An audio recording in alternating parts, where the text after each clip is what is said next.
What's been going on while I've been gone?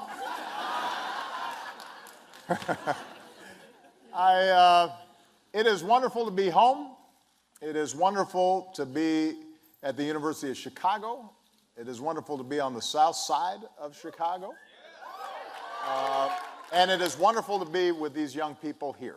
And what I want to do is just maybe speak very briefly at the top about why we're here. And then I want to spend most of the time that we're together hearing from these remarkable young people who are, I think, representative of some amazing young people who are in the audience as well. I was telling these guys that it was a little over 30 years ago that I came to Chicago. I was 25 years old, and I had gotten out of college filled with idealism and absolutely certain that somehow I was going to change the world.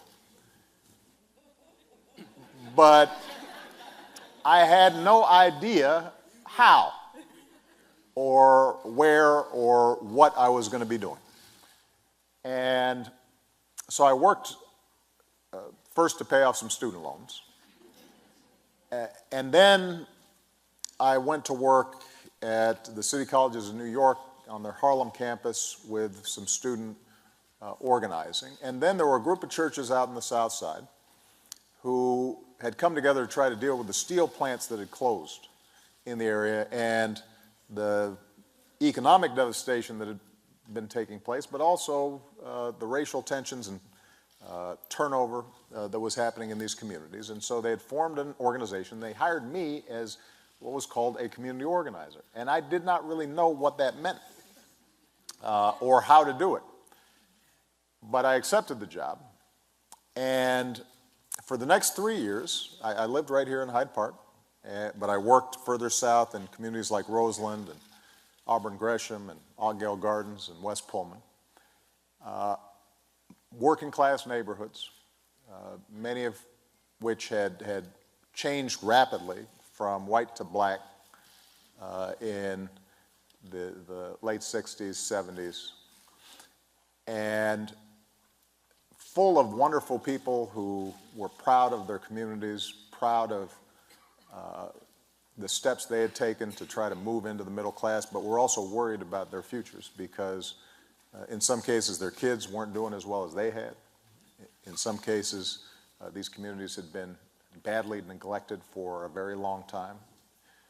The distribution of city services were unequal. Schools were underfunded. There was a lack of opportunity. And for 3 years, I tried to do something about it.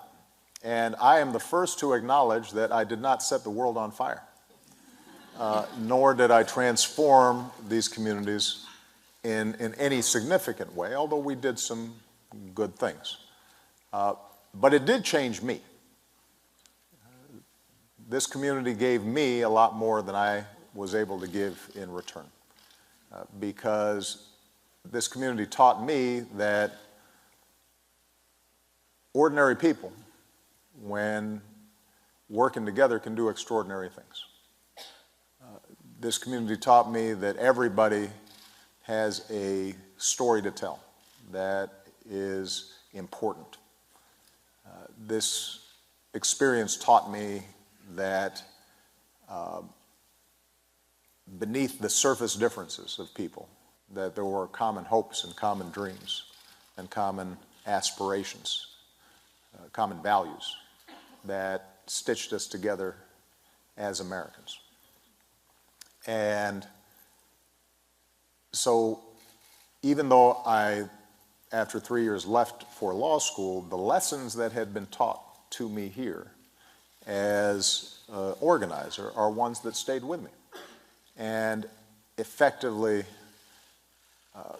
gave me the foundation for my subsequent political career and the themes that I would talk about as a state legislator and as a U.S. Senator and ultimately as President of the United States. Now, I tell you that history because on the back end now of my presidency, now that it's completed, I'm spending a lot of time thinking about what is the most important thing I can do for my next job. And what I'm convinced of is that although there are all kinds of issues that I care about and all kinds of issues that I intend to work on, the single most important thing I can do is to help in any way I can prepare the next generation of leadership to take up the baton and to take their own crack at changing the world. Because the one thing that I'm absolutely convinced of is that, yes, we confront a whole range of challenges, from economic inequality and lack of opportunity to a criminal justice system that too often is skewed in ways that are unproductive, to climate change, to issues related to violence. All those problems are serious, they're daunting, but they're not insoluble. What is preventing us from tackling them and making more progress really has to do with our politics and our civic life. It has to do with the fact that because of things like political gerrymandering, our parties have moved further and further apart, and it's harder and harder to find common ground. Because of money in politics, special interests dominate the debates in Washington in ways that don't match up with what the broad majority of Americans feel. Because of changes in the media, we now have a situation in which everybody's listening to people who already agree with them and are further and further reinforcing their own realities to the neglect of a common reality that allows us to have a healthy debate and then try to find common ground and actually move solutions forward.